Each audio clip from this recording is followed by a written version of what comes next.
Good evening, Razorback Nation. We are back with episode 86 of Hawgs on the Hill, your go-to podcast for an in-depth dive on all things Arkansas sports. And we are brought to you by our lovely sponsors over at Razor Pigs. Looking good never felt so fun. Razor Pigs is the Arkansas-born brand, bringing some serious style to the golf course, tailgate, and everywhere in between. From high-quality polos to head-turn hats, they've got what you need to rep the natural state with pride. Found right here at home and now run by a Razorback loving family, Razor Pigs is where comfort meets cool. So go hog wild and shop Razor Pigs today at razorpigs.us. And our lovely friends over at Scarlet Letter, Arkansas's very own handcrafted spike seltzer. You can check them out today. And if you are in Northwest Arkansas, check out the Cold Brewery Tap Room, where you can get Scarlet Letter and all its various flavors, as well as the new hard iced teas. It is Thursday night. We are back with you guys after no Sunday show. We know you missed our lovely faces over Sunday, but no worries. We're back on our regular schedule now as we were traveling back from Arlington and watching Arkansas play down there. And we'll recap that here in a little bit. But how are we doing tonight, boys?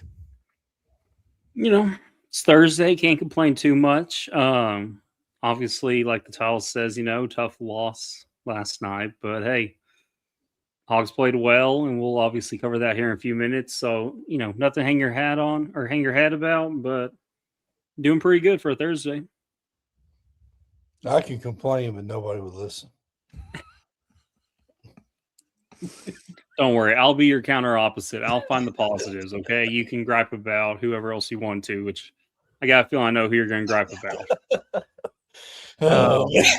With that being said, we are going to dive into Arkansas basketball. We do have a jam-packed show tonight. We're going to briefly cover the Arkansas win over Auburn, dive into the in-depth last night's loss at Alabama, dive into Arlington and our initial thoughts on this season's Arkansas baseball team, as well as we are getting ready to preview Arkansas's home opener at Baum Stadium versus Xavier this weekend, as well as we got the first media, presence from Coach Silverfield and his staff this week, and we'll briefly recap that. So we got a lot to get through. So we will dive in.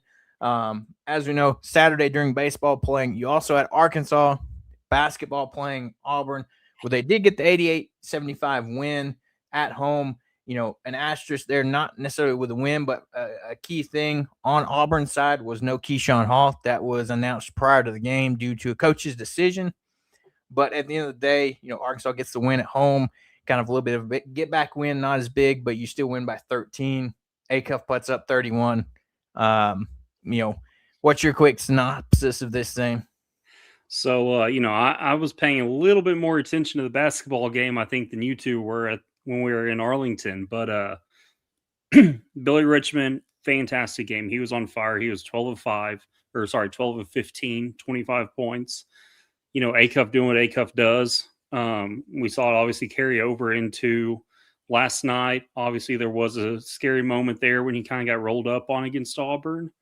But, came back out, 31 points. He was 7 of 10 from 3.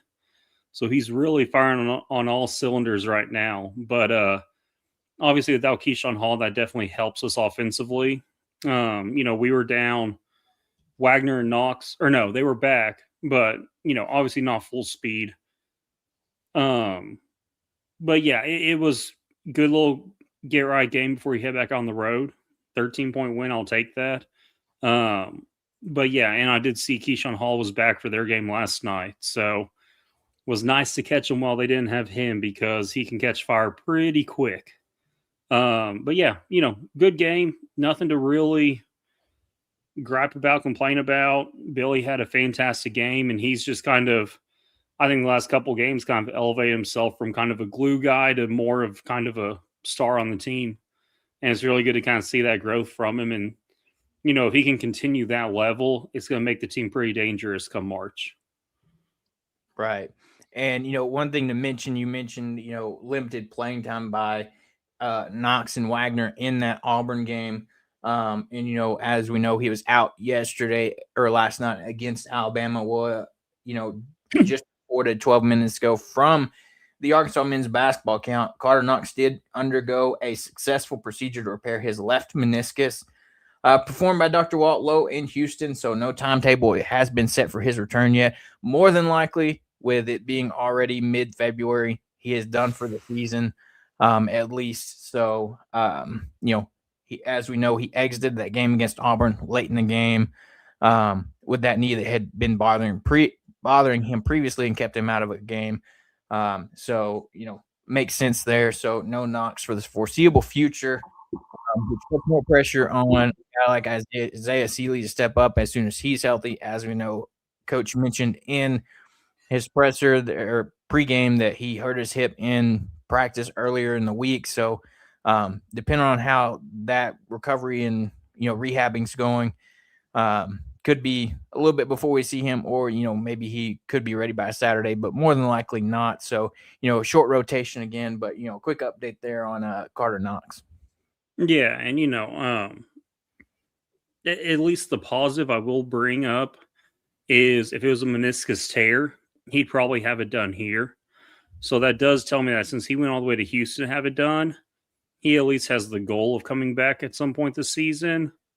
But to play at the level we need him at and the physicality and speed and tempo we play with, it's going to be really hard for him to kind of, you know, get to where he's trusting that knee again by season end.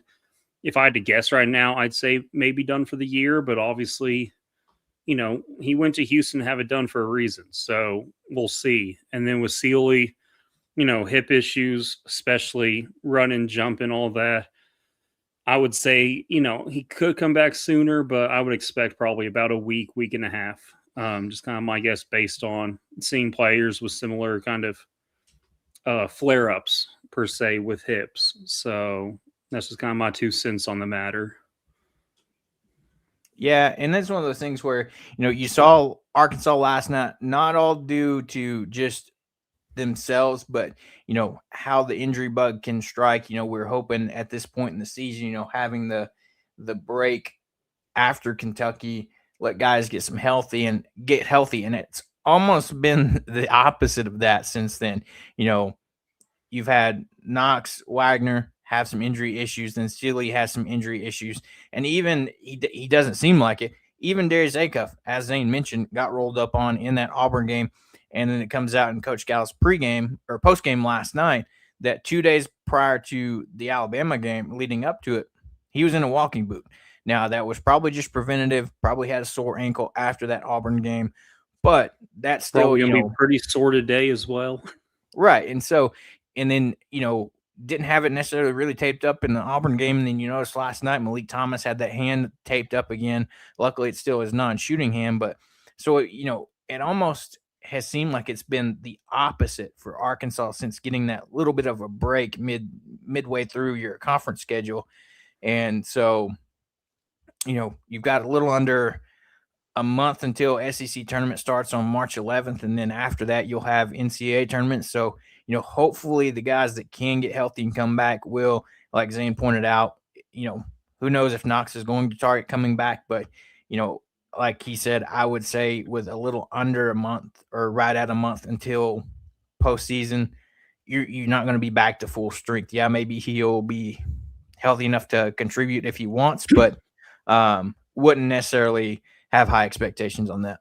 Yeah, kind of similar to maybe Boogie last year, coming in, playing a few minutes, giving you a few good minutes, but don't expect him to come in and play 30. So, obviously, it's kind of being hopeful on having him back, as we do need all the bodies we can get with this current rotation. But, hey, we'll see.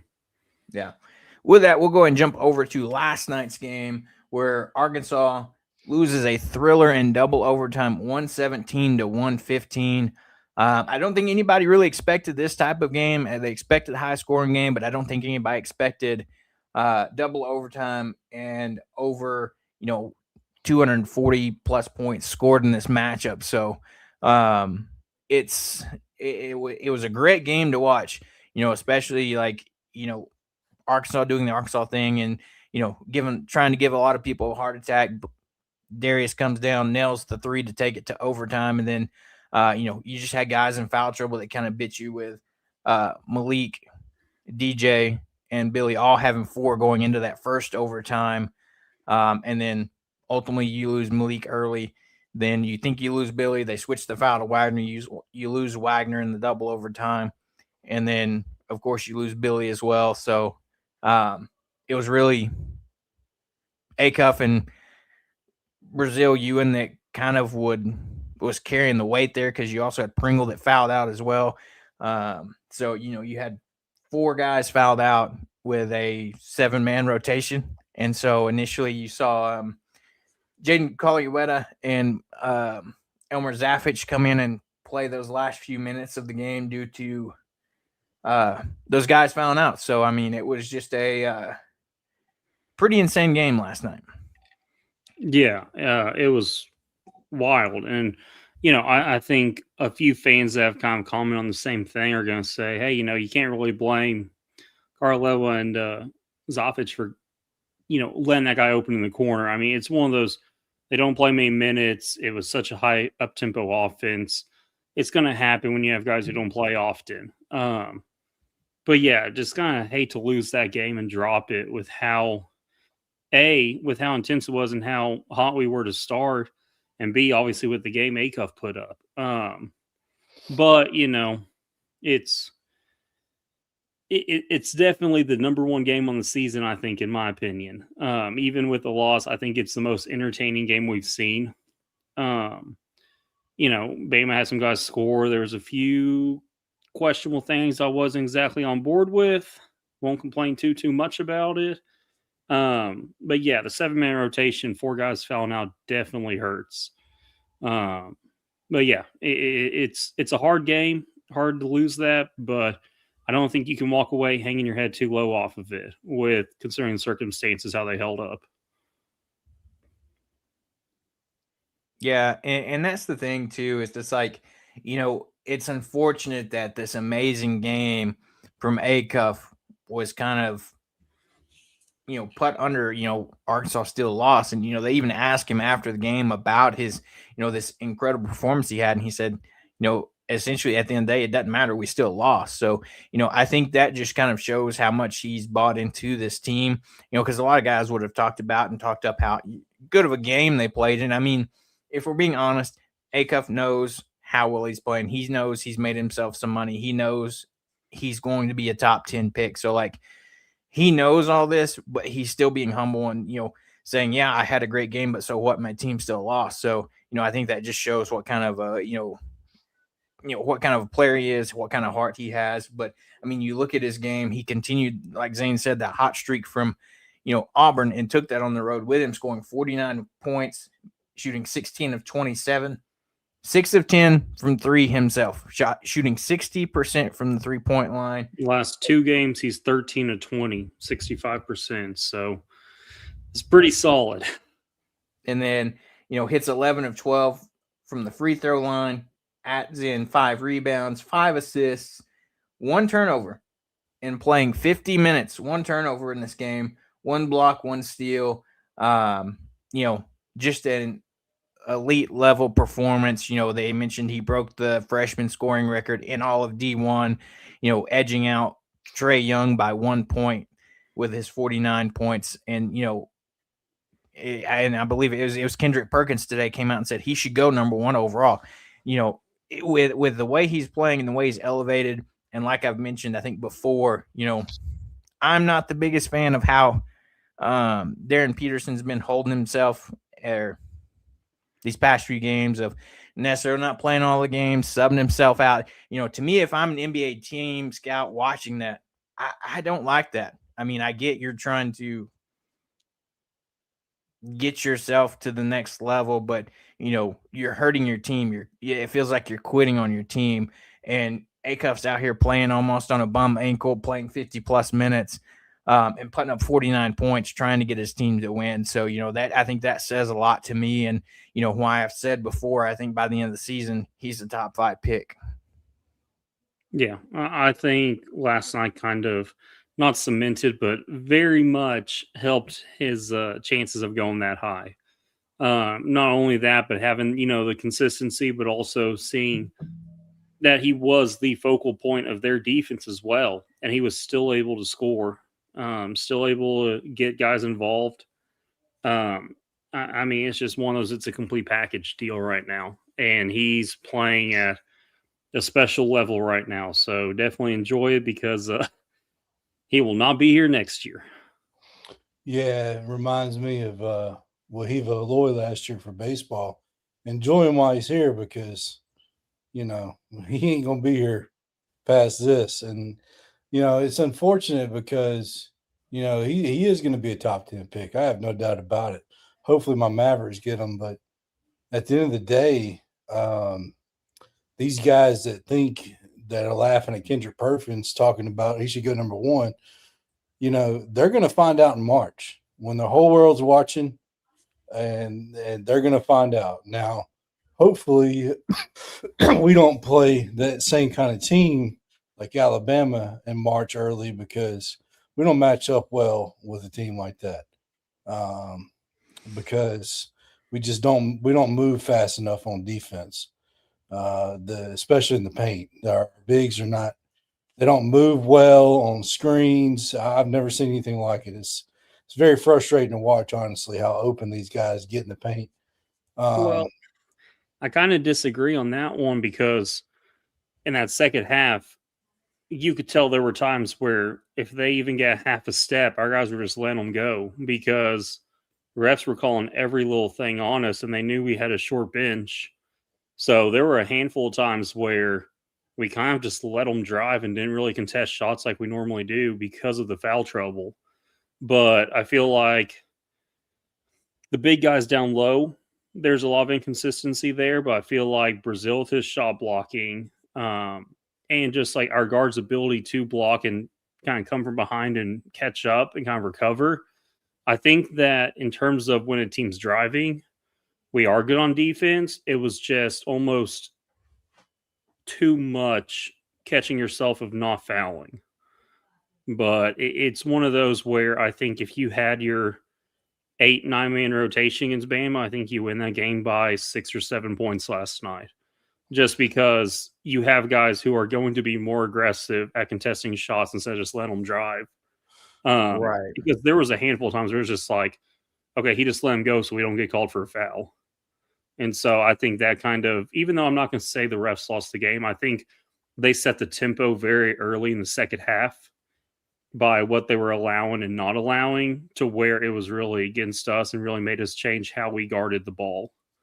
Well, and I feel like you can see that too in, the free throw discrepancy between the two teams. Arkansas shoots a total of 19 for the game. Didn't even get into the double bonus until that second overtime, where you have Alabama shooting 34 free throws in this game. So, and not to mention, the insanity of a second half that they had shooting 84%. That's just unheard of and unreal. But, to your point, and I think that percentage would not have been as high if we were able to contest shots like normal. Right. But it was one of those, hey, you got in the lane, we're not going to touch you. We'll take the 2 points. We just don't want to get the foul. Our defense was playing handcuffed to avoid fouls. Yeah, our defense was playing handcuffed. And, it's like we've talked about before, and you can even Google the history between them. This game had one specific referee that happened to be one of the same referees as Arkansas. I did some research on that. You want to know the difference? So, ever since Doug Shows began refereeing in the SEC, Arkansas has, on average, in SEC games, been called for 1.1 fouls more than the opposing team. In games that Doug Shows has refereed, Arkansas is being called for approximately 8.2 fouls more per game than the opponent. So, I mean, it can only go so far before you acknowledge, like, there's a common denominator. And last night, we got called for 9 fouls more than they did. So, it's right in line with the average. And, the last game he ref for us was Kentucky. Again, foul calls were a big question mark there. So, interested to see if anything really comes of it. Considering we've I was seen about it to say twice the this details season. are in the numbers. Like you said, you broke it down. It's like, it's all And right that was there. hard sets to find. I promise you, I had to dig for that a little bit. And so, and that kind of ties into the point that Transplant Texan says here. He said, this season, 10 Razorbacks have fouled out. Four, nearly half was last night. Crazy work by the Zebras, 34-19. That free throw called there, that free throw discrepancy we were talking about. And so, yeah, I mean, it's hard to play well and defend well when you're handcuffed because any little, easy touch foul is going to get called. Even, in that, I believe it was the second overtime that the goaltending call, the refs weren't going to reverse it. Birmingham had to basically phone in and say, hey, no, you got to change this call. And so that right there isn't any indicator. You're not even talking about the worst thing that happened. Oh, the timeout in midair. In the air with the ball and calls a timeout and they give it to him. Huh? I mean, you can't dive to save a ball from going out of bounds and call a timeout in midair. Basketball play. You cannot call a timeout. That's like calling a timeout after you snap the ball in football. What? You have to have possession. So my thing is, hey, if you're jumping out of bounds with the ball, you can't call a timeout. You have to have possession inbounds to call that timeout. You can't call a timeout after the pitcher's pitched the ball, man. Like you can't. These are things that are just basic rules of sports. Like, and the refs are allowing it to happen. And how is this not reviewable? It should have been a technical foul. Yeah, it should have been. It should have just been a travel because they shouldn't have granted the timeout. Also, the coach points at the jumbo screen. You're not supposed to do that. You're not supposed to point up there. There was a handful of times where he was mouthing to the point where any other coach would have gotten a technical foul. Exactly. Right? So that's another thing where it's like, okay, if Cal did that, he would have gotten teed up for it. Yeah. So you go ahead and highlight Angel's quote there. He nailed it right there on the money. Which one? The last one. Look, I wish it would be better, but it's pretty awful right now. In response to that, Transplant Texans' last comment of Brazil being the most consistent besides those three, and his is in way of the blocks and defense. He's had he's the only one down there blocks over the last 4 games or something. But no, I mean, it's one of those where inside defense when teams are posting up is our weakness, but I think with the block shots, especially with how Brazil's been playing lately on that end, it's becoming slowly a strength of making teams think they have an open shot and they don't. But I think it's almost 2 weeks on the post-up defense side to make up for that. Yeah. It's just it's hard for me when I see a big man just watch the ball come down off the rim and don't even try to attempt to grab it when he's got somebody behind him. All you have to do is jump up to try to grab the board. And if they try to jump over your back, it's a foul. It's hard for me to watch that. And I see it over and over between the two. So I just want to see a big, like I've seen John Calipari have, what was that guy at Kentucky? What was his name? He had a weird last name. I think Towns, Scalabissiere, Willie Cauley-Stein. The most recent one. Those were good too. Oh, Oscar Sheboy. Yeah, Oscar Sheboy. Man, give us one of them, man. He was just give me that ball. Double board rebound machine. Double. Well, see, I don't really love that because the dude shot like 40% at the rim because he just got all of his own offensive rebounds. Hey, at least he's getting a rebound. You know what? That's fair. I was about to say, because that's a good point to talk about because you look at it between Pringle and Ewan. Ewan had a better night, 7 rebounds, but Pringle fouls out 3 points. 1 of 3 from the field, makes his lone free throw, 1 singular rebound with 1 turnover. He did add a block, but I mean, like, I'm pretty sure that point and rebound came in the first 4 minutes. Right. Yeah, and then you have Ewan with 2 putback opportunities that he can't convert. It's tough, man. And I think he may have gotten fouled. It's tough. Especially with how gassed you are at the end of the game playing like that. You're he didn't worn play down. a whole lot. So 20 minutes. It's hard enough just to get up there, and then to finish at that, it's a lot more difficult than people think. I understand. I was about to say, and this was I feel like an uncharacteristic game by Ewan because he went 0-4. Usually he doesn't necessarily shoot that bad. He did give you 7 boards, 1 block, but 2 key crucial putbacks in those overtime periods that would have tied and or gave you the lead. Missed, and I mean it's tough, but those are the kind of plays you have to make. So, wish we had like Stephen Hill. Y'all remember Stephen Hill? That man would block everything and he was also 7-1 in liability on offense because he wasn't quick enough to get out of the way. I mean, you gotta have a good balance. Yeah, 3 points. I'll tell you who I want. Hey, give me Alondas Harris back. Yeah, I'll take Alondas Harris. My dad was sitting there watching the game, man. He's like, if y'all had just a decent big, like unstoppable. Yeah, man. I mean, and it's unfortunate because that's the truth. It's like, even like we have good bigs, they're just not consistent enough. Right. Exactly. But hey, as long as you're consistent in March, I'm good. Listen, show up then because if you think about it, I know he was hurt most of the year last year. Who's the guy from Tennessee? Came in last year. Jonas he was hurt most of the year, and then he kind of stepped it up in March. Yeah, that's all I need. Give me something in March. I need to have my point guard score 50 points and be able to win comfortably. That's what I need. Not just my point guard. Malik Thomas was going off too, man. He couldn't miss.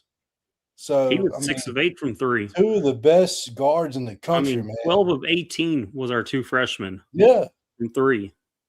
I was sitting there watching. I'm like, there's no way we lose this game. No.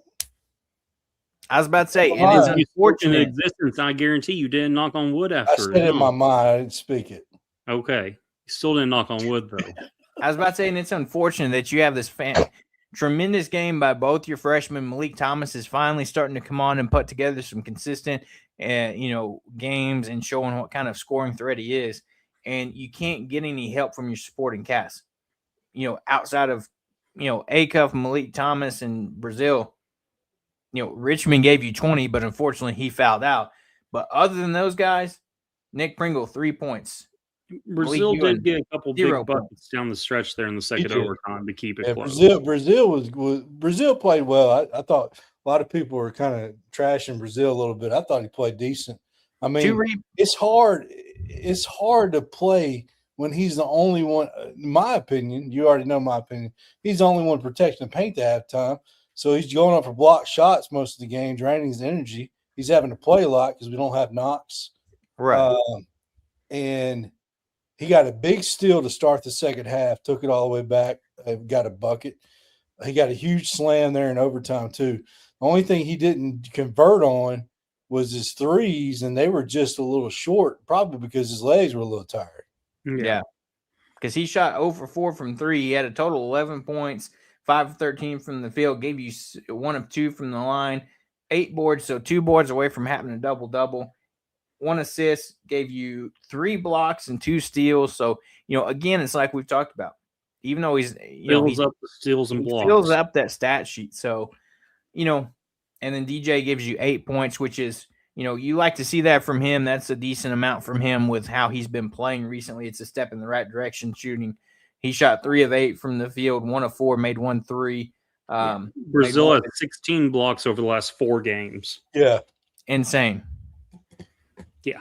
So, but interesting comment here from Transplant Texan. He said, Don Daly, the lead official, and Doug Shows are both from Arkansas. This season in high-level profile / SEC games, Arkansas is 0-2 under Daly, Bama and Auburn, being Auburn the first time, and 2-2 under Shows, Louisville, Tennessee, Kentucky, Bama as refs. There's more numbers for you. You can't. It's hard to refute numbers. It doesn't surprise me, Arkansas gets the shaft apparently with officials, and this reminds me. Did y'all know it came out that the umpire for Saturday's game against TCU was a TCU alum?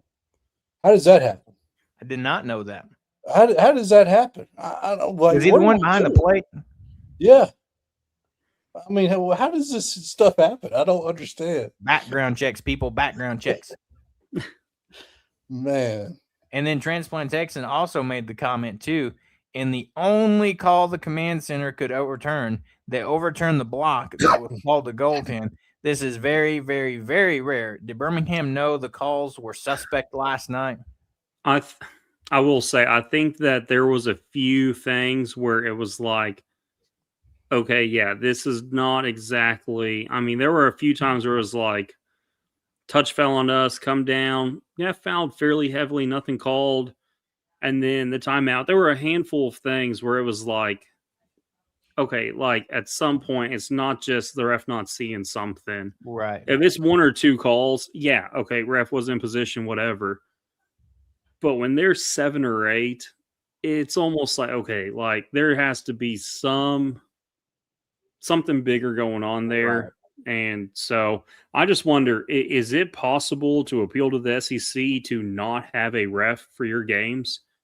If you can point to like legit instances where you feel you are screwed over, because if so, it might be worth Arkansas saying, hey, don't give us Doug shows anymore. Well, and to your point, as easy, not as easy, but as you're able to dig in and find those stats, so can, I'm sure Arkansas's stat team could, maybe dive in deeper and maybe get historical data too. It's like super in depth and, be able to show like what you talked about, 1.1 more fouls under him, and she'll be like, hey, we're not just complaining to complain. Look at, like, here's the data, here's the numbers. Like, that's what, you can't, it's hard to argue those numbers. Angel chimes in here and says, give me Derek Hood. Wish. Yeah, I could sell for that for sure. And I didn't realize this, and this is a good point from Transplant Texan. Get your take on it, Zane, too. Did the Hawgs rim that was replaced at halftime play any role in the game? It needed a replacement due to being damaged, but how do you replace opponent's goal and not the home team's unfair advantage? So I don't know if there's a precedent or a standard. It would make sense if you replace one, you replace the other. That does seem the most fair. But your newer rims always have less give and all that, so it is a little bit harder off the rim. You don't get those rolls. Exactly. Some of your shooters' rolls don't happen on brand new rims; they're not really broken yet. No, I mean you're talking really technical stuff, right? But yeah, I think maybe one shot was affected by it. I don't think it was like 9-day difference, but I think that if Arkansas's rim had to be replaced for being damaged in the first half, I think that Arkansas should have the ability to say, okay, well, we want them to have a new rim as well. Right. It's like change theirs too. Exactly. Keeps the game fair. But also, hey, overtimes, why not swap and go the other direction you were going in the first half? Right. Because then that would have been less of an argument there if that came up. But yeah. But yeah, I don't know if that really affected the game too much. At that point, it's more like, I hate to say grasping at straws, but I almost feel like it is in a sense. Just because, like, technically, yes, it's a difference, but I don't know if it's enough at this level to really justify a different outcome. But also, why do fouls carry over in overtime? Why are we still in the bonus? Like, it's a whole nother regulation. I don't understand that. That's another good point. And again, I don't know. That's obviously one that would be nice to go, hey, now it resets. And after 2 fouls, you go to free throws or something. Yeah. But, hey, I don't make the rules for the NCAA. Otherwise, Betty Oppa would have never played. But, hey, oh well.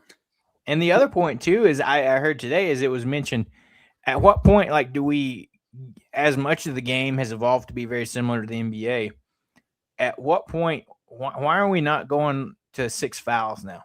Mm-hmm. Yeah, if you want to mimic an NBA game, I think that's only fair. The only thing I can think is, they kind of base it off of a 8-minute average per foul. So 2 media timeouts per foul is kind of the average. So 40-man game, 5 fouls. NBA 48-man game, 6 fouls. But yeah, so that's just kind of why they do that. I don't know, but that's just kind of the standard for it. I did see Transline text and say Doug Shows works in multiple conferences, multiple nights a week. He calls deep in the postseason. He does. I'm not saying blacklist him or whatever. I'm just saying if there's any way we could appeal to the SEC office saying, hey, not this referee because of X, Y, and Z. I think the timeout call awarded last night would be one solid example. But obviously, I don't think they'll actually do that. I don't know if there's a way to do that. But anytime I watch a game with him, even non-Arkansas games, if I'm watching a game and I've seen him a few times, it's kind of like, okay, this team is going to get the calls. This away team's not going to get calls. And 7 times out of 10, it happens that way. So it's one of those, is he tenured in or what? But I don't know. It's interesting for sure. And obviously I'm biased, but interesting stat dive would be to see, does he lean certain ways against certain teams? Like is there some type of commonality or between like teams he tends to favor versus teams he tends to, essentially give the short straw? Like that would be interesting to see. Like I'll do some digging and see what I can find on it. So I'll let you know. That would be interesting to think about. Be like, is it some type of kind of broader than Arkansas? Right? Is it a regionality thing? Is it a specific coach thing? Like, does the man just not like Cal? Like, yeah, I'll see what I can find on it. Angel has a good point here too, and it's crazy the comparison. He said, when you have a Darius Acuff, he's a scoring machine. You need a rebounder like Michael Jordan had Dennis Rodman. I think Brazil's kind of your rebounder, seeing his rebound numbers so far. He has that ability to kind of alter shots and go get the boards, but he's not as much of a bruiser. He's just as much of a out-jump everyone and get the rebound. Right. You're not going to see Brazil put his body on the line like you had Rodman. Like he just said he didn't care. He was getting the ball no matter what. I think Pringle was brought in to kind of be like that, but I don't know what's happened compared to him last year. So yeah, I don't know who that person is wearing that jersey. Yeah, his name's Nick Pringle, I guess. Oh, must be an empty can of Pringles, but I haven't had those in forever. I mean, we've focused on Acuff, but I mean, it's like we kind of hinted around it. You can't help but, look at what Malik Thomas did as well. 24 points in this game, 8 of 13, as Zane pointed out earlier, 6 of 8 from 3. He hits his only 2 free throws of the game, grabs you 6 rebounds, 2 assists, 1 steal for him, and just 1 turnover in 37 minutes. So not as many minutes as Acuff, but, it definitely seems like he's getting more comfortable, with the game, the speed. He's finally more confident in his shooting and his ability to score and knowing, that he can score. And so, at least you've got that going for you, that you've got some positive momentum for a guy like Malik Thomas. You've had the consistency from Darius Acuff. For all intents and purposes, the consistency from Brazil in terms of if he's not scoring a lot, he's stuffing the stat sheet. And, if we could just get the Malik Ewan back that you had, before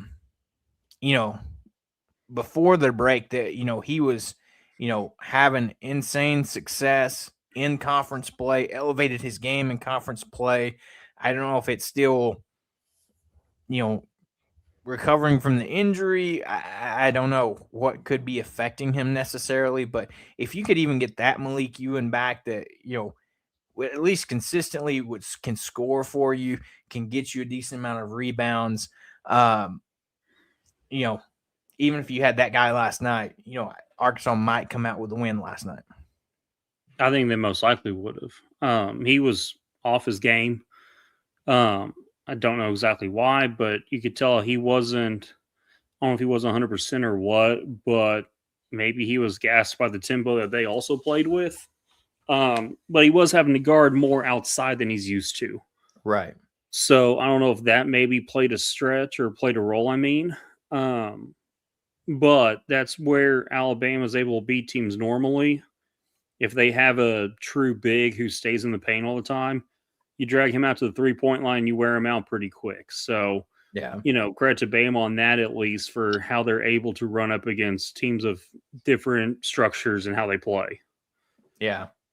So, and good point by here, your discussion with Transplant Texan here, he mentions, he said the quote unquote old guard officials get the benefit of the doubt and are held in place while younger officials wait in the wings for spot and conference officiating staffs to open up.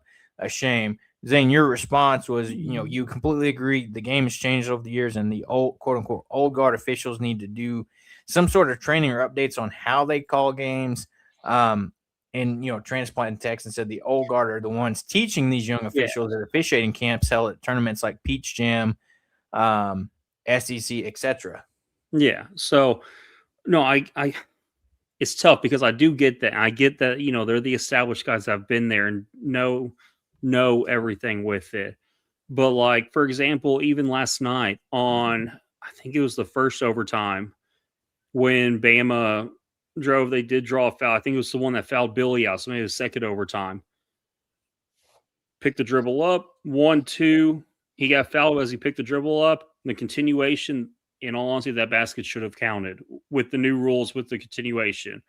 The younger guys, with the way the game's adapting, they're more closer to when they played and all this jazz. So they're kind of more up to date with rule changes and all that, I would say. I'm not saying the older guys don't know, but it's just, hey, I've been reffing like this for 30 years. That's not a basket. Whereas based on the rules implemented now with the continuation, that should have counted as a basket.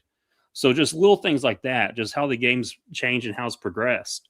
That's just kind of what I meant by, some training, not like an official training, but like you need to be up to date with how teams are playing and some of these calls that they get away with in college that they use in the NBA where, some people are like, hey, that shouldn't really be allowed. Okay, but like in the NBA, it is allowed. Continuation, example like that. So It's just kind of a dicey spot because we're kind of in the midst of the game changing like that. And so, you have different styles. You have kind of the old style of reffing a game, and then you have kind of the new styles. And you get them on the court together like that, it's going to be conflicting styles first half and second half based on which ref you have. Right. So that's just one of those where it's kind of, there's not exactly a consistency in college basketball among referees right now, which makes it difficult for teams because you're trying to scout how the other team's going. You don't need to scout your referees and know how they call games. Right. Obviously, that's part of the job with a coach, but you shouldn't have to do that as a player. You should be able just to play the way you play. You shouldn't have to adapt how you play to the refs that are reffing your game. Yeah. Fair. Now, I'll get off my soapbox on it. Yeah, and then great point here by Transplant Texan too. Great comparison. I know it's different sports, but I mean, I feel like it fits hand in hand. Malik Thomas is Acuff's Felix Jones, a great player overshadowed by an elite generational talent that's on the same roster. Yeah, I mean, we know both these guys highly rated coming in. We knew what kind of player Malik Thomas was, and then Acuff comes in, and we knew coming in this roster was wing heavy, but you really needed a point guard. You lost Boogie, you got DJ back, but when you have an incredible point guard like this and that comes in and starts right away, whereas Thomas, you're working into the rotation with guys like Billy, like Knox, and these other, and Brazil, depending on what lineups and stuff you're playing, like it's tough to get a guy like that in and adjusted like Acuff did much sooner than Thomas. So who's Peyton Hillis in this scenario? Billy. That's right. Tough as they come. Oh yeah, and Transplant, I see your most recent one. Big moments. Transplant Texan, I see your most recent one, and I agree. Unfortunately, I don't think anything's going to change. You just kind of have to wait for them to retire and step away, which is why, unfortunately, I think you're going to see more disparity in the next, 6 to 7 years until they start doing that, because I just think you're going to have differing styles and it's just going to kind of be difficult. But yeah, I don't think there's a quick and easy fix as much as I want there to be one. Right. But then you also have your teams like, your slower paced teams, your Tennessee and your Houston, who don't mind that. But, it's interesting to say. But yeah, also I think with how you're talking about Malik kind of being not overshadowed by Acuff, but in a sense, I think if Malik were to come back next year, I think he would be more of the, maybe not top scoring option, but I think he'd be more of a focal point as far as being talked about. Just kind of with, at least what the roster build's looking like for next season. Right. So, I mean, I love the guys we have coming in, and I can dive into those guys and how they play next time or now or whatever. But I think the way it's looking like on who we potentially have coming back in terms of also guys we're bringing in, I think Malik would be more of a focal point on offense next season. Yeah. And, great point here and by Transplant Texan, and we did briefly cover it. But yes, Acuff accomplished everything he did last night after he wore walking boot the past 2 days leading up to the game.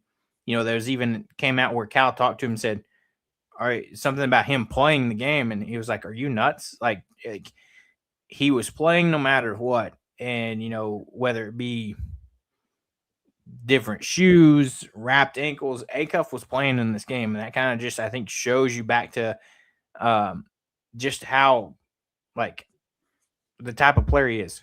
Not going to miss the game. Wants to put his body on line, but also is big on the team. Like, again, I go back to his comment about where they asked him about his great game. He's like, hey, does it matter? My team still lost. So, I mean, yeah, this is great for me. That's what you want in team leader and point guard. So, right. I mean, hey, yeah, he went in and scored 49 points. He's not trying to stuff his stat sheet. He's doing what he thinks is best for the team. And you saw that a few times when he was giving up looks to get guys involved. I think that speaks volumes, especially with him being a freshman. Just that maturity on the court he has, and just kind of that calm, cool, and collected mindset mentality he shows. So, yeah, I think 100%. That's really good. So, with that, yeah, and with that, we'll roll into Arkansas's game Saturday. Hopefully it's a bounce back game. Who we have available is a question mark. We know no Knox, but how healthy is Sealy going to be? Like we said, more than likely you won't have him, but maybe there's a chance. And then we'll see how some of these other guys fare. How is Darius? How's Malik with his hand? Things like that as we go into the weekend. But one thing to consider after such a hard-fought, exhausting, emotional game like this, you cannot let Saturday turn into a trap game. Yes, I think that, and I didn't think Missouri was going to be good this year, but they're kind of hanging around out there. They just beat Vandy by 1 at Mizzou, but it doesn't make it for a trap game. So definitely I come out. I'm interested to see kind of if there's if we're a little bit slower to start, playing 50 minutes on Wednesday, then coming back on Saturday with that short of a bench, it's going to be interesting to see. Right. And especially with Missouri's key players coming in, their top 3 scoring option, all guards. So, I mean, that especially focuses on Darius, DJ, Billy, Malik, those guys after playing this crazy game, all these minutes, having to come back and play a team that, is very similar guard heavy to Arkansas. Again, it's like, give me Arkansas's guys, but, to Zane's point, that's a lot of minutes and a lot of, time played and on a ton of 2 days rest. Especially with Acuff being in a walking boot between game before and that. So wouldn't be surprised if he had one on between these games either. Just as precaution. Wrap the whole man in bubble wrap. It wouldn't shock me at all to see this game be a 70-62 score. see us kind of slow the tempo down, knowing if we are coming in still a little gas and still recovering. Wouldn't shock me to see us maybe not push the tempo as much, just because I think we are going to be pretty gassed still. Yeah. But also, not to mention, another good team coming in Wednesday with A&M. So it's like, obviously you can't take a game off and get ready, but you Right. You can at can't least take your slow foot the off the gas tempo, at all. and you can slow the tempo and not wear yourself out as much this game. Right. And you know, I do think Missouri is more. I think A&M is more capable than Missouri. So I think Missouri would be a good game to kind of try to slow it down and play it safe and slow and still be able to pull it out, just because I do think in terms of the playmakers, we are able to kind of still pull that one out. Right. And the thing too, what I wonder, looking at this is not that I have the confidence that they would, but to me, looking at Missouri, you look at the stats, look at their minutes, the guys that kind of lead their team.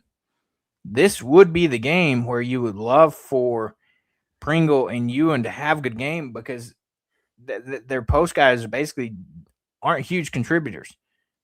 They don't play a ton of minutes. They don't have a ton of size. I mean, you have Sean Phillips Jr., their center, that averages 19 minutes, so he's maybe playing half the game. He's a big guy, though. He's 7 foot 245.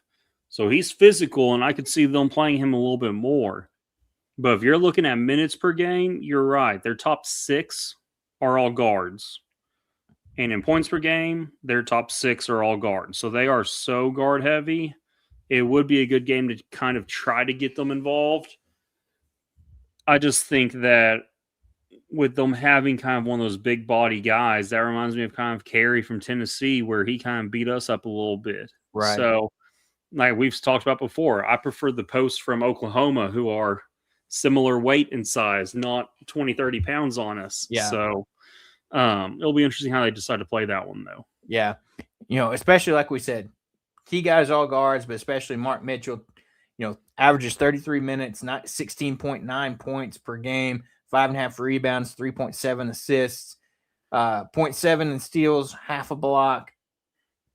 It shoots 52.9% from the field, 65% from the line. So as a guard, doesn't shoot that well from the free throw line, and then even worse from the 3-point line, 29.7%. So, takes a lot of shots. His percentage not great. He not shocking that they have him listed as a guard, though, considering he's 6'9". So fair. That's one of those where, is he really a guard, or is it more like us This putting hybrid listed as a guard? Yeah. So, and he leads them in in top 3 categories of points, rebounds, assists, steals. Anthony Robinson, the second one of their other guards, leads in steals. And then, of course, Sean Phillips Jr., the guy we talked about, their center, leads in blocks with 1.5 blocks. So, yeah, I mean, Arkansas is going to have a tough test Saturday just from the fact of it. They're coming short rest, a very tiring game from the point of physicality, but also emotional. You got to think about that. That takes a toll on these guys too. And so, you got to just come in this game clear-minded, let, Cal lets these guys kind of process this and then get ready to go, because like we said, you're right here at the end of the season. You can't take your foot off the gas, because you've got 5 games left in the regular season, 2 of those being against Missouri, 1 against Florida, 1 against Texas, and 1 against Texas A&M. And that's the rest of the season. And you really need to go 3-2 in those last 5. Yeah, I think so. And then get ready for the SEC tournament and then postseason after that. So, you're right there at the end. So, if you can kind of make it through and then, get healthy in between there, and get ready to make a run, that's what you have to try to do. But Saturday's going to be interesting. They do have Arkansas listed as a 10.5 point favorite in this game. With it being home, we know how Arkansas plays at Bud. 10.5. Hey, that's a lot. Yeah. I hope they're right. 10.5 with a over under of 161. So 81. they're expecting yeah. around an 80 something point game. Yeah. But to Zane's point, after what they just went through, I wouldn't be surprised to see Cal take a different approach and kind of try to slow this game down just so his guys don't get plumb gassed by the end of it. Because we saw it in the Kentucky game. Darius still had a decent game, but you could tell some of his shots he wasn't himself. He didn't have his legs under him. So, hopefully we can get things done and take care of business Saturday. A good point here by Transplant Texan. We've kind of talked about this ourselves too after the injury. Transplant Texan said, "We won't see Carter Knox on the court in an Arkansas uniform again. Expect him to portal after the season." Yeah, I think you look at just how the seasons went from him. We've talked about this on the show. He goes to the combine, gets this feedback, maybe puts a lot of pressure on himself to, do all these things in the game and doesn't let the game come to him like he did last year. And he struggled this season. And then you pair that with, the knee issues here and having the surgery. It's just tough for, a guy like this that, it makes you think maybe he needs a fresh start where he can go and play and, be a focal point on a team somewhere else where, as Zane mentioned earlier, the amount of talent we got coming in next year, for him to come back, yes, he would be kind of a veteran, upperclassman, experienced guy. But, as we've seen, Cal doesn't necessarily care about that. Like, he cares about his guys, but the best guys are going to play. And, I know the history between Cal and Knox with his brother and, not wanting to give up on a guy, but it's like, to your point earlier, you mentioned fit. Where does he fit in this roster next year? So I'm going to go a little bit different thoughts on this real fast. So by going to Houston, I think obviously it's not a meniscus tear. Otherwise, he'd probably just have that done up here. I think he's targeting to come back. I also think that you cannot rule him out for coming back next year. Like we've talked about, catch and shoot, drive at the rim. That's what he was doing last year. He was very good with it. Goes to the combine. Want him to be more on ball, more play making, play creating, instead of just downhill and catch and shoot. Gets back, you see that. You see him try to do that early on with the players we have around us. It wasn't a great fit. So then you have him battling, hey, this is what the combine's telling me, and this is what what I need to do for this team. So I think that was a big battle. And like I said a few times, there were a handful of times when the ball went to him, instead of just like it was natural playing basketball, he was stopping thinking for a second. I do think, however, with the guys next season, I do think that with Jordan Smith Jr. being amazing, he's an amazing player as well. He's not as much of an offensive focal point, though, as Acuff is. So I think that's going to open up some offensive playmaking and kind of option one on the team for Malik Thomas and Knox. Also, with the other two wings we have coming in, I think they're going to be playing more kind of a slasher D&3 type play, kind of like Billy, minus the 3, but kind of that defense, athleticism, long, lean. But I think Knox's ability where he's going to really get minutes would be kind of a stretch 4. He is kind of a bigger body guy for 6'6", 6'7". I think he's able to step down low and at least guard someone in the paint defensively if need be. Now, I think there's definitely a role for him, but I also think that, hey, if he comes back, he can be one of a focal point with the way the roster makeup is next year. Because Jordan Smith Jr., yeah, he's averaging 19 points, but also seven rebounds, only 3 assists, though. So he's more of a, hey, dish it to you and get out of the way, and then he'll crash the glass. But he's also a lot more involved defensively. He's going to be tiring a little bit quicker than Acuff, I think, because defensively he's much better. So I think the roster build is actually going to allow Knox to kind of showcase what the combine was asking him to showcase more next season. So I think that whenever he returned this year, we already kind of had the playmaking guys on the rosters. So that was kind of a sorry, we don't have that spot. He could obviously leave. I don't know. But I do think that looking at the styles of play coming in and potentially coming back, I think Knox would actually be a good fit for what he's needing to do to get to the next level on this team next season. Yeah. So it's going to be interesting to see what happens with him. You know, like we said, see how the recovery goes. You know, obviously his draft stock is just not there this year. It's probably lower than what it was last year. And so, you know, that really is the option. Do you return to Arkansas or do you try to go somewhere else? And I think that's going to be the question we'll be all waiting to see once March ends. So next year's roster build will be interesting. And what we see Cal do via the portal, via guys returning in these freshmen, and how he builds next year is one thing that I'm interested to see. There's a lot of moving factors because you could even see potentially DJ back to bring back a veteran experienced guard, you know, to go along with these talented 2-3 guys that you just mentioned with Andrews, Torrier, and now Jordan Smith Jr. So, and I think Wagner would have more of a prominent role next season as well, because Jordan Smith, I mean, he's good. He's developing his, you know, on-ball skills, but he's still kind of a work in progress on that handling point. He is better off ball, but, you know, he's still kind of fixing that and getting better at that. To compete at the SEC level, he's not as complete of a, quote, point guard offensively as Acuff is. So I think Wagner would maybe be leaned on more, especially early in the season. Yeah.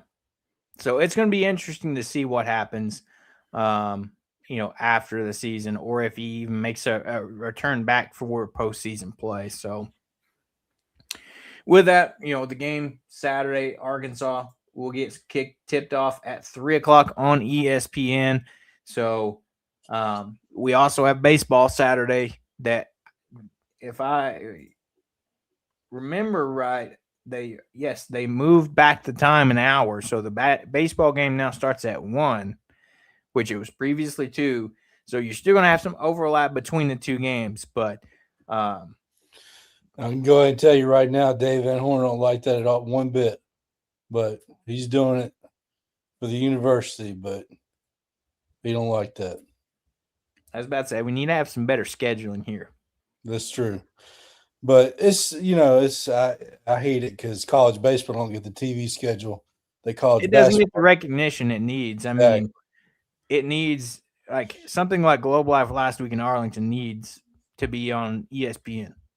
Like, yep. So, but with that, so we'll move over to baseball. As we mentioned at the top of the show, we went down to Arlington. The whole crew was there, took in Globe Life and the whole experience with the Shriners Children's College Showdown, where Arkansas, plus the AMG Bank College Baseball Series, which was the game on Monday. So Arkansas goes 3-1 on the weekend to open up the season. And that all got started off with a lovely win over Oklahoma State, 12-2. At this point, you can almost call this somewhat of a rivalry with the history between the two programs. Arkansas gets the win, 12-2. Cole Gibbler's the winning pitcher in this matchup, but you did have Geckel get the start in this one. And we'll let you dive in a minute, Hobbs. But Geckel goes 4 1/3 in this game, lost 4 hits, 2 runs, one of those being earned, 1 walk, 9 strikeouts on 75 pitches. You know, I think we kind of saw a little bit, just from my view, is a little bit of the old Geckel from last year that struggled a little bit in that first inning, but, you know, got through that and then kind of cruised through, you know, the other 3 1/3 that he pitched. What was your initial take on Geckel's first outing of this season? Yeah, man, I thought he looked good, man. I mean, the strikeouts were there. He really pitched well, and I think the Gackle Gibbler combination might be pretty good. Reminds me of when a couple of years ago, I think maybe 3 or 4 years ago, we had Hagen Smith would come in, would start the game, and then Hunter Holland would finish it, or it was either vice versa, one of the two. Right. But yeah, I think it's a good 1-2 punch to follow each other. So I really like that combination there. Yeah, you look at Cole Gibbler, came in, got credit for the win, went 3 2/3, 1 walk, 6 strikeouts, no hits, no runs, faced 12 batters, 53 pitches. Just a great outing. We saw this at the end of last year with Gibbler, and he's starting up right where he left off. Yeah, I mean, Gibbler, like I said last year, he was going to be a big part of the rotation, and of course, he was toward the end of the year because he's a freshman. But obviously, him being a sophomore now, he's more advanced, and we'll see. I mean, I think he's going to be probably the first guy out of the pen all year long. A lot of people may think, oh, he's going to be a closer. I don't think so. I think he's going to be an innings guy. I think he's going to eat up a lot of innings. Follow Gackle a lot. Could see him pitch maybe twice a weekend too.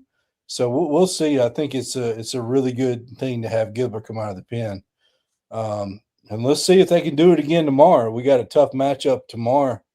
And the only thing I hate about Fridays when you're playing at the beginning of the year before you get to conference play, these early games, the 3:00 starts. I hate those just because everybody else, we have to work for a living, but right, it's hard to get there at 3:00.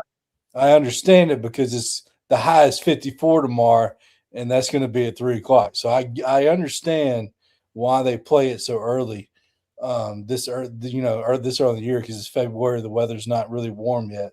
So I get it, but it's a little frustrating because I'm the kind of guy that I'm tuned in every pitch, just like y'all saw in Arlington. But I'll have to kind of get my phone propped up at work. Yeah. And then you jump to the offensive side, here where, not that it was the first game might have been a little misleading in terms of just right out the gate, these guys are firing on all cylinders. And of course, the talk of the day for this first game was Ryder Helfrich. Maybe I said maybe he had a little edge on him after with chip on his shoulder after being snubbed by some of these All-American and these lists here. All he does is come out here and go 2 for 4, scoring 4 runs, hitting 2 home runs, 3 RBIs, walked once. And I mean, he just did it all. Yeah, and I mean, I almost missed the second home run, so thank you, Hobbs. What happened? I almost left to go get a drink, and you told me to stay for the second home run, and I was like, man, I appreciate that. Zane gets up to go to the bathroom, and I'm like, what are you doing, man? Ryder Helfrich's coming up. And then bam, over the center field wall.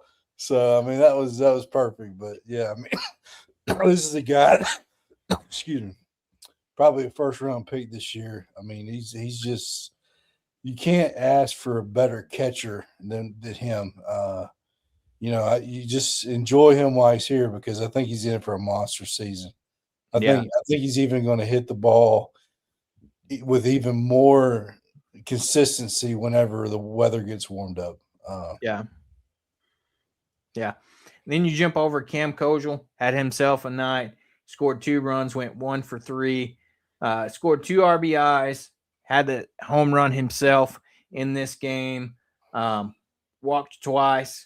And then transfer Micah New in this game. Went 2 for 5 in this game. 1 run, 4 RBIs. And that coming at a big-time moment late in the game to run roll this essentially for Arkansas as he sends one over the right field wall to kind of seal the deal for Arkansas in this first game. Yeah, that was a monster shot. And it was also opposite field too. So this guy's got tremendous power. He wasn't MVP of the summer league for no reason. I think he's doing he's swinging a little bit too much, and Dave Van Horn probably sees that. trying to do too much a little early to kind of prove himself. And I think that he'll tone that down a little bit and kind of bump up the average. But you see the potential this guy's got. There's a reason he's hitting in 3-4 hole for this team. This dude's going to hit monster home runs this year. He's going to drive in a lot of runs. And then not just that, man, but his defensive ability. He didn't make one bad play in the field, which you love to see that. Right.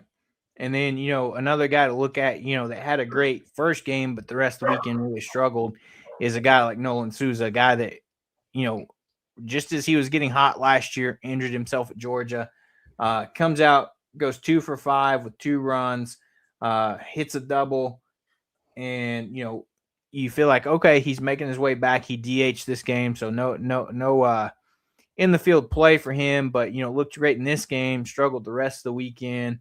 He was a leadoff guy this first game.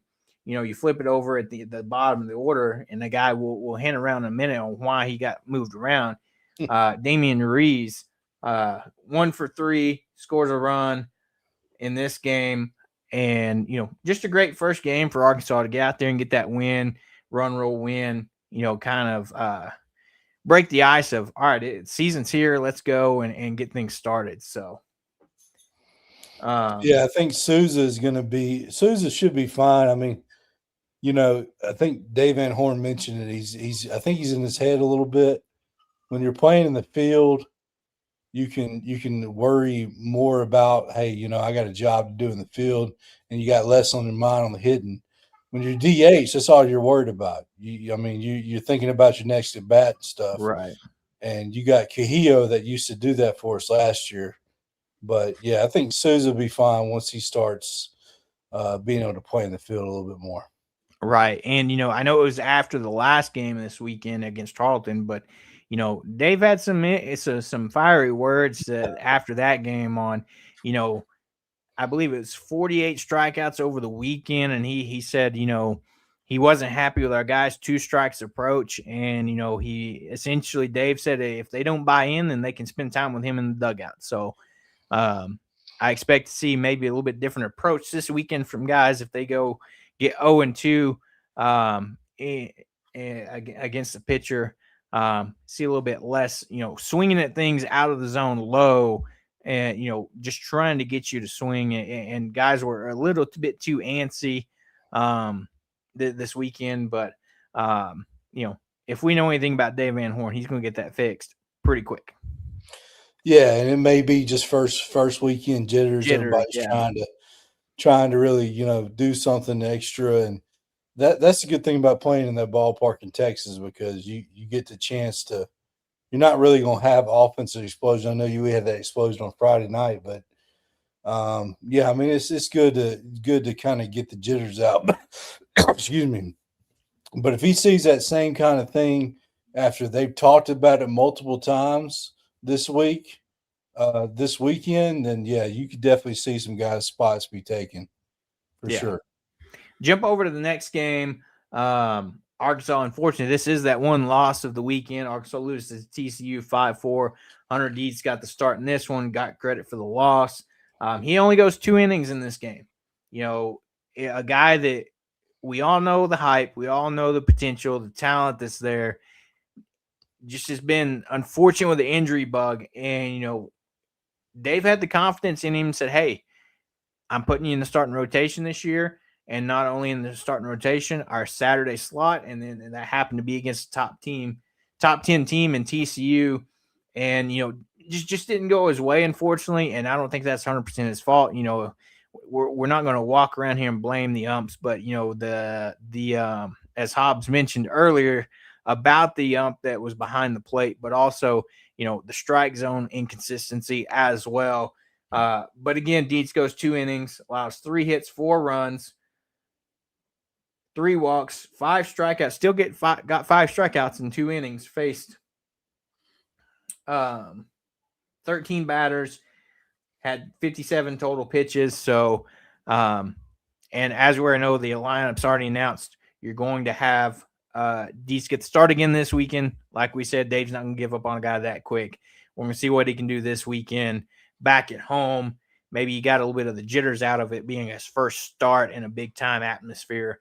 Then you had Jackson Kircher come in the game for an inning, 1 hit, 1 run, 1 walk, 1 strikeout. Faced 6 batters, 28 total pitches, and then Tate McGuire comes in and just kind of takes over and dominates the rest of the way through his final 5 innings. No hits, no runs, no walks, 4 strikeouts, faced 15 batters on 60 pitches.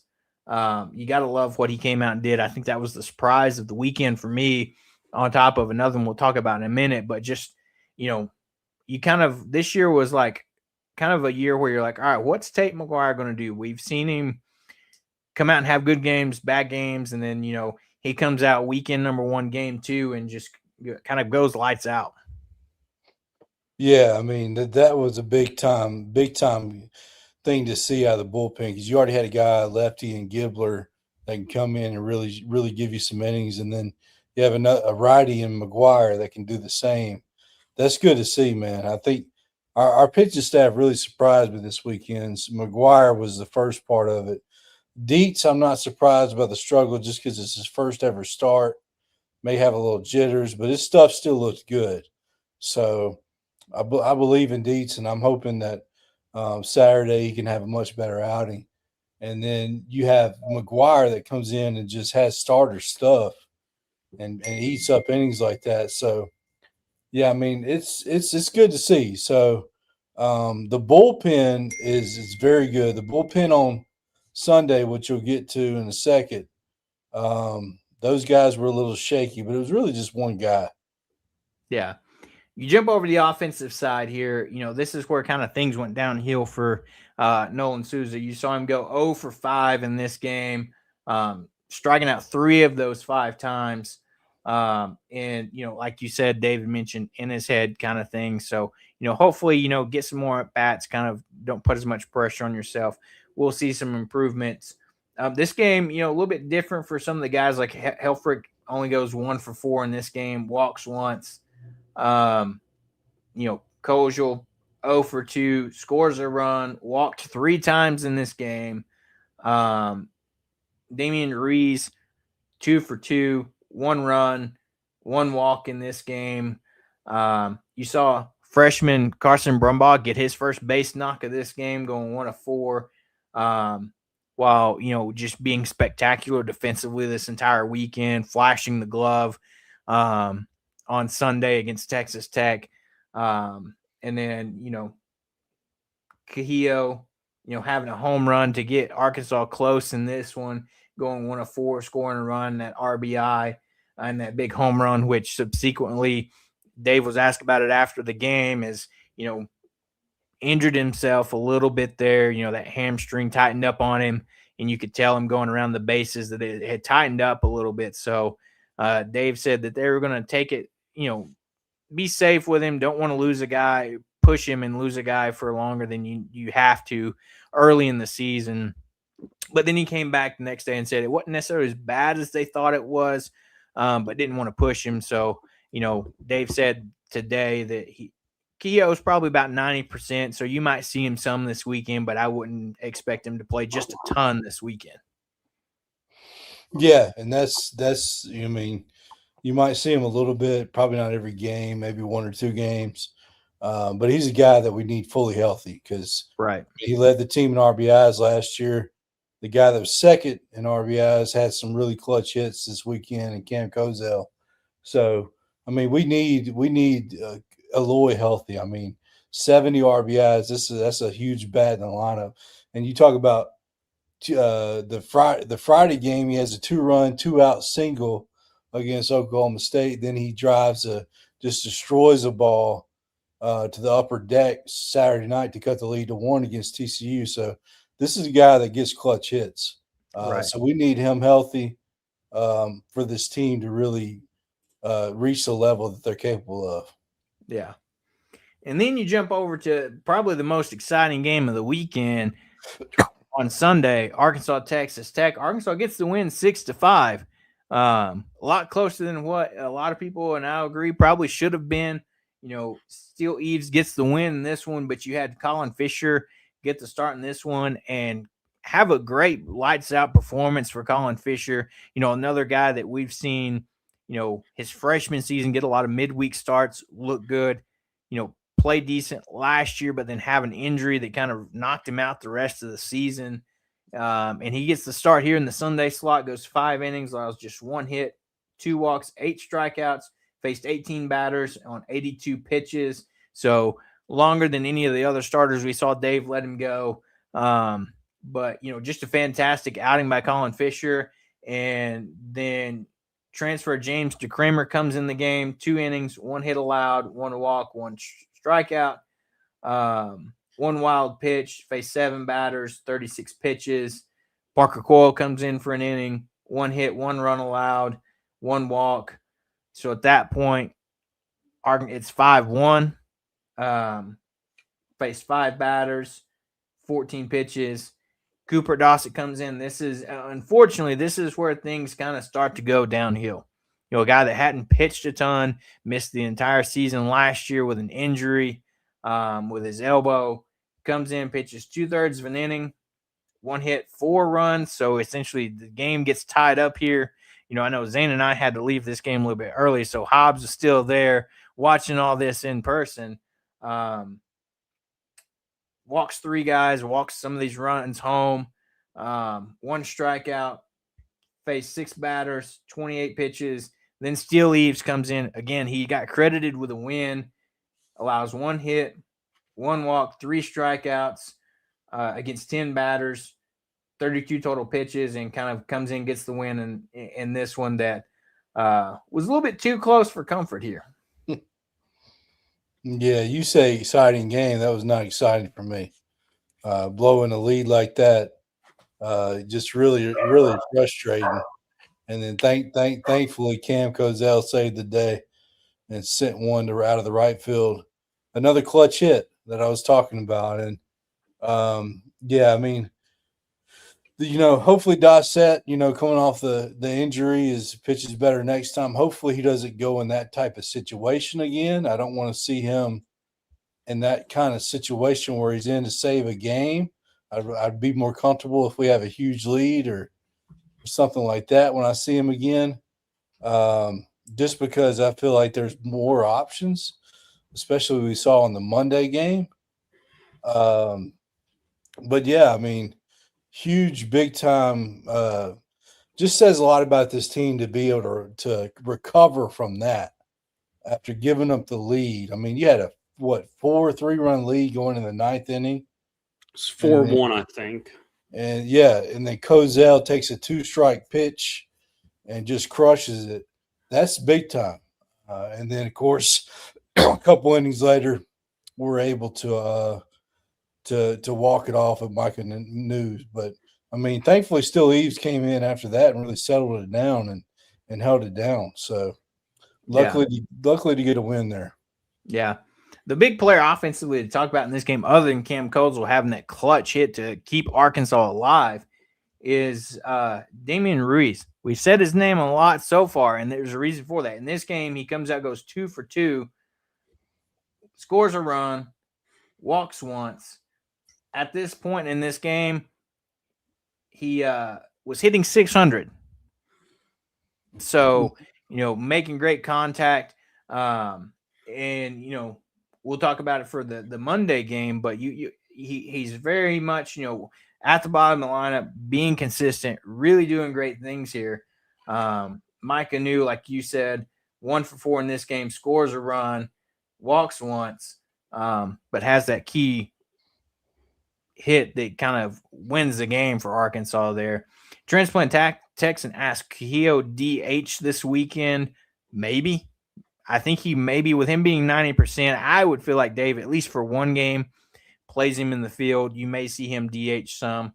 I think that probably depends a little bit on, what Sousa's doing in this weekend as well. Yeah, so Sousa is going to be in the lineup a lot this weekend. And part of that reason is Xavier has 3 starters that are righties.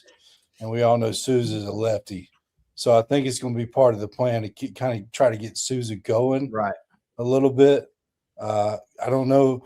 I would say Cahillo may see the field a little bit, but with it 90%, I don't know if they want to. They may want to wait until that's 100%. Right. So that'll be TBD, but maybe a situation where they pinch hit him a few times. I would love to see Kahio this weekend, but it may just depend on how he does in like a warm-ups. Right. Plus, it's not going to be the warmest of temperatures this weekend. Not at all. That worries a little bit me with hamstring. Not going to help.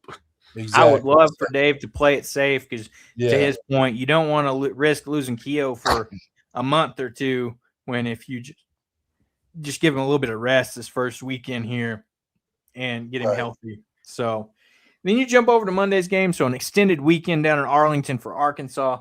Monday, they took on Tarleton State. They get the win there, 3-1. McAveen gets credited with a win. Mark Brissy gets credited with the save. And this was a game where, at least from a pitching standpoint, you saw some talented Arkansas freshmen come in and do their thing.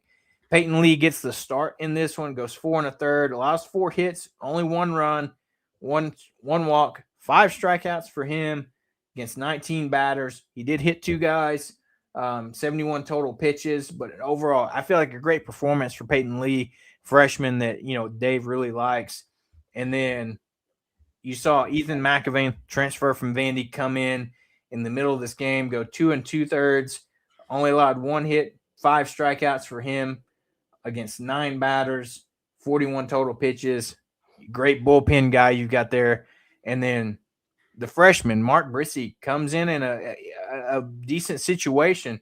2 innings, allows 1 hit, only 1 walk, 3 strikeouts for him in these 2 innings, faced 7 batters, 29 total pitches. Great outing by all these pitchers, especially these 2 freshmen. Yeah, and the freshmen did great. I'm love to see their composure in close games. So these guys these are guys that you're going to see quite a bit this year. So they're not just freshmen that you're just going to say, oh, they're going to pitch midweek. No, I mean I can definitely see Brizzy being a guy that'll pitch on weekends, and you may have Peyton may be a guy that is a midweek starter most of the year, right? But McAveen, man, I was surprised it took until Monday to see him. But I'm glad that he was able to pitch this weekend because this is a guy that was a top transfer pitcher out of the portal, reliever-wise. So to see him come in and do what he did, and I know Dave Van Horn mentioned he wasn't waiting, so to speak, for Monday to use him. It worked out that way. Right. I just my thought was, why didn't we see him against Texas Tech in a save situation? Right. But, we'll see how that goes from the rest of the way out. Definitely a guy that, as it was described on the radio, is a pitcher's pitcher. Kenny Powers. Yeah, exactly. You've got him coming in, the nice handlebar mustache coming out to burn it to the ground by Nickelback. He means business. So, hopefully this is a sign that this guy is going to be a key bullpen guy for Arkansas down the stretch this year. Offensively, so you saw a little bit of shift in the lineup for this game. The biggest one, Damian Ruiz, who we've just been talking about all night, up until now had hit in the 9-hole. Flip that. He is your leadoff man, and I think this weekend, especially after these last few games, solidified that leadoff spot going forward by going 1 of 3 in this game, walking once, scores a run. Just fantastic play by Ruiz. Contact, always getting on base. That's what you want from your leadoff guy. Mike Anu goes 2 for 4 in this game with an RBI. Reese Robinette 2 for 4, an RBI, a double. So just a great thing. But I think that's the biggest thing for me, and we had question marks about with Souza up until now. I don't think you can unless his performance just drastically drops off. I think for the most part, Ruiz is locked up that leadoff spot. Yeah, not just the leadoff spot, but left field. That was a question coming into the season. So it's when you get on base 13 straight times, and the national record's 18, you did something pretty remarkable. So, yeah, he definitely has earned that spot, and I love it, man. Every time he gets on base, man, this guy's he's a threat. I mean, he stole 3 bases this weekend. That's what I was going to say. Not to mention he's Yeah. got some electrifying speed. So Right, and then you got a guy like Helfrich hitting behind him. Yeah, And I mean, opening weekend, he's looking at 6 walks and only 2 strikeouts. So I will gladly take that ratio if we can keep that up. that's exactly. one guy Dave doesn't have a problem with his approach at the plate. So No, not at all. Yeah, He was sorry, not. 6 walks, and he was also hit by a pitch. So. He was not talking to him when he said that.